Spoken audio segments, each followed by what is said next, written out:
உழவர் உலகம் வேட்டியில் உதயம். உதயம் வேட்டிகள் ஷர்ட்டுகள். திரு சூர்யா, பிரதமருடைய உடல் மொழி மாறி இருக்கு, மொழி பிரயோகம் மாறி இருக்கு.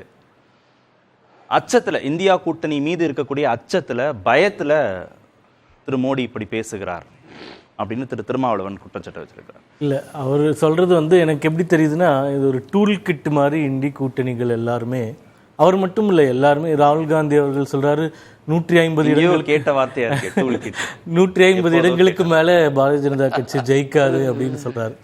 அப்போ இவங்க எல்லாருமே இப்போல இருந்தே என்ன சொல்றாங்கன்னா, இவங்க ஜெயிக்க மாட்டாங்க அப்படின்னு சொல்லி ஒரு பெர்செப்ஷன் எதையாச்சும் உருவாக்குனா, நாளைக்கு ஜெயிச்சதுக்கு அப்புறமா இவிஎம் மேல பழிய போட்டுடலாம். அதுதான் இவங்களுடைய ஸ்ட்ராட்டஜியா நான் பார்க்குறேன். இப்போ எனக்கு அதற்கு முன்னாடி ஒரு கேள்வி என்னவென்றால், இப்போ விடுதலை சிறுத்தைகள் கட்சி இந்தி கூட்டணியில ஒரு அங்கமா இருக்காங்க. ஆனா கேரளால 5 இடங்கள், கர்நாடகாவில் என்ன ஆயிடுச்சுன்னா, தெலுங்கானால 7 இடங்கள். நீங்க இந்தி கூட்டணின்னு சொல்றதுனால அவங்க வர்றவங்க என்டி கூட்டணின்றாங்களா? ஒரே குழப்பமா இருக்கு பார்வையாளருக்கு. முதல் கேள்வியே விடுதலை சிறுத்தைகள் கட்சி சொல்றது ஏன் அப்படி பயப்படுறாரு? விடுதலை சிறுத்தைகள் கட்சி இந்தி கூட்டணி. ஆனால் ஏன் மற்ற மாநிலங்களில் தனியாக போட்டியிடுகிறது? அவங்க ஒரே கூட்டணி தானே. தெலுங்கானால 7 இடங்கள், மகாராஷ்டிரால லாட்டூர்ல, கர்நாடகாவில் 5 இடங்கள், அப்புறமா இது கேரளாவில் 5 இடங்கள். அப்போ அவங்க ஏன் முதல்ல போட்டி போடல? அப்போ அவங்களுக்குள்ளேயே பிரச்சனை இருக்கா? இல்லை திருமாவளவன் அவர்களுடைய ஸ்ட்ரென்த் இவர்கள் மதிக்காம விட்டாங்களா? அந்த கேள்வியிலிருந்து முதல்ல தொடர்ந்து. ஏன்னா இன்னைக்கு கொடுத்த பேட்டியில் அவர் இந்த மாநிலங்கள்லாம் பிரச்சாரத்துக்கு போகிறேன்னு சொல்லியிருக்கார். இரண்டாவது, திருமாவளவன் ஐயா சொல்லும்போது என்ன சொல்கிறாரு, எலெக்ஷன் கமிஷன் பிரதமருக்கு நோட்டீஸ் கொடுக்காம ஜேபி நட்டா கொடுத்துட்டாங்க. அதனால அதுக்கு முன்னாடி என்ன சொல்கிறார் தெரியுமா? அவருடைய நிலையை மறந்து, திரு மோடி அவருடைய நிலையை மறந்து, பொறுப்பை மறந்து மிகவும் கீழிறங்கி போய் அவருடைய விமர்சனங்களை முன்வைக்கிறார். குறிப்பாக தாலியை பறித்து இஸ்லாமியருக்கு கொடுத்து விடுவார் என்ற அளவுக்கு அவர் பேசுவது அவருடைய பொறுப்புக்கு அழகல்ல. இதுதான் அவருடைய அச்சத்தை வெளிப்படுத்துவதாக இருக்கு அப்படின்னு நோட் பண்ணியிருக்காரு. 2 இடம். முதல்ல அந்த எலெக்ஷன் கமிஷன் கிளாரிஃபை பண்ணிடுறேன். இந்த கேள்வி எலெக்ஷன் கமிஷனிடமே வைக்கப்பட்டது. அவங்க என்ன சொல்றாங்கன்னா, கேஸ் டு கேஸ் பேசிஸ்ல எங்களுக்குன்னு ஒரு ப்ரொசீஜர் இருக்கு. இப்போ ராகுல் காந்தி அவர்களுக்கு எதிராக பிஜேபி, கம்யூனிஸ்ட் கட்சிகள் சில கம்ப்ளைண்ட் கொடுத்தாங்க. அது நாங்கள் கார்கேக்கு தான் அனுப்பிச்சு வச்சோம், அவருக்கு அனுப்பல. பட் சில இடத்துல இண்டிவிஜுவல்ஸ்க்கும் நாங்கள் அனுப்பியிருக்கோம். அது கேஸ் டு கேஸ் டிசைட் பண்ணுறதுன்னு சொல்லிட்டாங்க. அதனால அதில் ஒன்றும் சூழ்ச்சியோ பிரச்சனைகளோ இருக்கிற மாதிரி தெரியல. இரண்டாவது, இப்போ நீங்கள் சொன்ன கருத்துக்கு இப்போ 2 மேனிஃபெஸ்டோவும் கொண்டு வந்திருக்கேன். ஒன்று காங்கிரஸ் கட்சி, இன்னொன்று பிஜேபி. இந்த பிஜேபியினுடைய தேர்தல் அறிக்கையில் எந்த இடத்துலையும் இந்துக்களுக்கு பிரத்யேகமாக இது பண்ணுறேன் அது பண்ணுறேன் அப்படின்ற, நீங்கள் பிஜேபி இந்துக்களுக்கான கட்சின்னு சொன்னீங்கன்னா, இந்துக்களுக்குன்னு பிரத்யேகமாக இதை பண்ணுறோம் அதை பண்ணுறோன்னு சொல்ல. ஆனால் காங்கிரஸ் கட்சியினுடைய மேனிஃபெஸ்டோவில் பக்கம் 8 சிறுபான்மையினருக்குன்னு குறித்து ஒரு பக்கமே போட்டிருக்காங்க. அதில் அவர்களுக்கு கவர்மெண்ட் கான்ட்ராக்ட் முதற்கொண்டு, வங்கி கடன் முதற்கொண்டு, எஜுகேஷனல் இன்ஸ்டிடியூஷன்ஸில் சீட்ஸ் முதற்கொண்டு அவர்களுக்கு ஸ்பெஷலா குறிப்பிடுறாங்க. நான் சொல்றேன், அதுல இஸ்லாமியர்கள், மொழி சிறுபான்மையினர் வார்த்தைகளை நாங்க பயன்படுத்தி இருக்கோம். முஸ்லிம்ன்ற வார்த்தையை நாங்க எங்கேயுமே பயன்படுத்தல. நானே சொல்லிட்டேன், இஸ்லாமியர்கள் எங்கேயுமே பயன்படுத்தல. ஆனா இந்த பிளவு ஏன் வருதுன்றதான் கேட்கிறேன். அதை நாங்க எதிர்க்கிறோம். இப்போ பிரதமர் முஸ்லீம் லீக் பாஜக SC SC OBC பத்தி பேசியிருக்கா?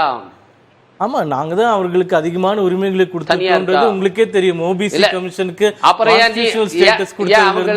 அவங்களுக்கு எல்லாம் இந்துக்கள் கிடையாதா? அவங்களுக்கு மட்டும் தனியா நீங்க அவங்க இந்துக்கள் தானே, அவங்களுக்கு ஏன் தனி போடுறீங்க? பிரதமர் ஏன் இப்படி பேசுறாரு நீங்க கேட்டீங்கன்னா, அவர் முஸ்லீம் லீக் மேனிஃபெஸ்டோ மாதிரி இருக்குன்னு சொன்னதுக்கு இந்த 8ஆம் பக்கம் தான் காரணம். மீண்டும் மீண்டும் நாங்க சொல்லிட்டோம். ஒருவேளை இது பிரயோகப்படுத்தாம இருந்தா அதுக்குள்ள வர்றதுக்கான வாய்ப்பில்லை. இரண்டாவது, முழு தேர்தல் பிரச்சாரத்திலையும் இதை பத்தி பேசுறாரு அப்படின்றதையும் ஏற்கத்தக்கது. 1 மணி நேரம் பேசுறாரு, 1.5 மணி நேரம் பேசுறாருன்னா, குறிப்பிட்ட சில இடங்கள்ல எதிர்கட்சிகளுக்கு பதில் அளிக்க வேண்டியது எல்லா அரசியல் கட்சி தலைவர்களுடைய கடமை. ஆனா அவர் பேசக்கூடிய பெரும்பாலான நிமிடங்கள், 50 நிமிடம் 55 நிமிடங்கள், அவர் என்ன பண்ணியிருக்க, உலகத்துல 5வது பொருளாதாரமா கொண்டு வந்திருக்க, எத்தனை கழிப்பறைகள் கட்டி கொடுத்திருக்கேன், எப்படி இந்தியாவினுடைய ஸ்டேட்டஸ் உலக அரங்கில உயர்த்தி, என்னெல்லாம் பேசுறாரு, நிறைய இடத்துல பேசியிருக்காரு, என்னெல்லாம் பேசுறாரு, எந்த வார்த்தைகள் எல்லாம் பிரச்சாரத்துல அதிகமா பயன்படுத்துறாருன்னு திரு லாலு பிரசாத் யாதவ் இன்னைக்கு விமர்சனம் பண்ணியிருக்காரு. பாகிஸ்தான்கிற வார்த்தை, இந்துன்ற வார்த்தை, இஸ்லாமியர்ன்ற வார்த்தை, தாலின்ற வார்த்தை, கோவில், மசூதி, மீன், கால்நடை, எருமை, இந்த வார்த்தை சொல்லலாமா சொல்லக்கூடாதுன்னு தெரியல. அப்புறம் அவர் சொன்னதுனாலே நான் சொல்கிறேன், சுடுகாடு, இந்த வார்த்தைகளை தான் தொடர்ந்து பிரச்சாரங்கள்ல பயன்படுத்திட்டே இருக்கிறார் திரு மோடி அப்படின்னு அவர் விமர்சிக்கிறார்னா, இந்த வார்த்தைகளுக்குள்ள எந்த ஒரு அர்த்தமும் இல்லையா, எந்த நுட்பமும் இல்லையா திரு மோடி அவர் பயன்படுத்துறாரு? சொன்னது முதல்ல ஃபேக்ட் செக் பண்ணும், எவ்வளவு இடத்துல அந்த வார்த்தைகள்லாம் பயன்படுத்துறாருன்னு இல்ல இதுக்கு தானே நோட்டீஸ், இதுக்கு தானே எல்லாமே எதிர்ப்புகள், இந்த வார்த்தைகளுக்கு தானே எதிர்ப்புகள். எதிர்வினைன்னு நான் சொல்றேன். இப்போ கர்நாடகாவில் இப்போ தமிழ்நாட்டிலே வந்து இஸ்லாமியர்களுக்கு வந்து பிசி பட்டியலில் வச்சிருக்கோம். ஆனா பிளாங்கெட்டா கிடையாது, பிற்படுத்தப்பட்டன்னு நம்ம கேட்டகரைஸ் பண்ணி வச்சிருக்கோம். இந்த சமயத்துல பார்த்து கர்நாடகா காங்கிரஸ் அரசாங்கம் அனைத்து இஸ்லாமியர்களும் ஓபிசி பட்டியலில் கொண்டு வராங்கன்னா அதை எதிர்க்க வேண்டிய கடமை இருக்கிறது. ஏனென்றால் அதனால் ஓபிசி அவர்களுக்கு பெற வேண்டிய ரிசர்வேஷனும் பாதிக்கப்படும். இந்த மாதிரி அவர்கள் செய்வதற்கு எதிர்வினை மட்டும்தான் பிரதமர் பேசுறாரு. சரி, சந்திரபாபு நாயுடு 4% இஸ்லாமியர்களுக்கு இடஒதுக்கீடு கொடுப்போம் ஆட்சிக்கு வந்தான்னு சொல்றாரு. நீங்க கூட்டணியில இருக்கிறீங்க, எதுக்குறீங்களா? எதிர்க்கிறோம்னு சொல்றோம். ஆமா, எங்க சொல்லிருக்காரு மோடி? நாங்க வந்து ரிலீஜியஸ் பேஸ்டு ரிசர்வேஷனுக்கு எதிரா இருக்கும் அப்படின்றது பிளாங்கெட்டா சொல்லிட்டு, ஆந்திராவா இருந்தாலும் கர்நாடகாவா இருந்தாலும் எந்த இடமா இருந்தாலும். அவர்கிட்ட நீங்க ஒப்புதல் வாக்குமூலம் வாங்கலையா? ஏன்னா ராகுல்கிட்ட கேட்டீங்கல்ல, ஒப்புதல் வாக்குமூலம் கொடுக்கணும், அரசியலமைப்பு சட்டத்துக்கு எதிரானது, நீங்க ஒப்புதல் வாக்குமூலம் கொடுங்கன்னு கேட்டீங்கல்ல. சந்திரபாபு நாயுடு வாங்கலையா? சந்திரபாபு நாயுடு அவர்கள் எங்க கூட்டணியில இருந்தா கூட அதற்கு நாங்கள் சம்மதிக்கவில்லைன்னு அந்த நிகழ்ச்சிக்கே வந்து சித்தார்த்நாத் சிங் தெளிவாக சொல்லிவிட்டார். இப்ப இந்தி கூட்டணியில நிறைய முரண்பாடுகள் இருக்கிற மாதிரி அதுல ஒரு முரண்பாடு அது நீங்க எடுத்துக்கோங்க. கடைசியா இடி பத்தி ஒன்னு பேசுறேன், அதுக்கு மட்டும் பதில் சொல்லிடுறேன். இப்ப பிஜேபி கட்சிக்காரங்களை அரெஸ்ட் பண்ணாம காங்கிரஸ் கட்சிக்காரங்களை மட்டும் பண்றாங்கன்னு திருமாவளவன் ஐயா சொல்லியிருக்காரு. அதுல கேஜ்ரிவால் அவர்கள் மீது வழக்கு கொடுத்ததே அவங்க கூட்டணி காங்கிரஸ் தான்ன்றது மீண்டும் சொல்லிட்டோம். ஆனா பிஜேபி கட்சிக்காரங்க மேல ஏதாச்சும் நடவடிக்கை எடுத்தோம்னா உடனே காங்கிரஸ் கட்சிக்காரர்கள் அவர்களை ஸ்வீகரித்துக் கொள்கிறார்கள். உதாரணமாக சௌத்ரி லால் சிங்னு காஷ்மீர்ல எங்களுடைய அமைச்சரா இருந்தவர் ஒரு தவறு செஞ்சுட்டாருன்னு இடி நடவடிக்கை எடுத்து கைது செய்யறோம். கைது செஞ்ச உடனே அவர் காங்கிரஸ் கட்சியில போய் சேர்ந்துட்டாரு.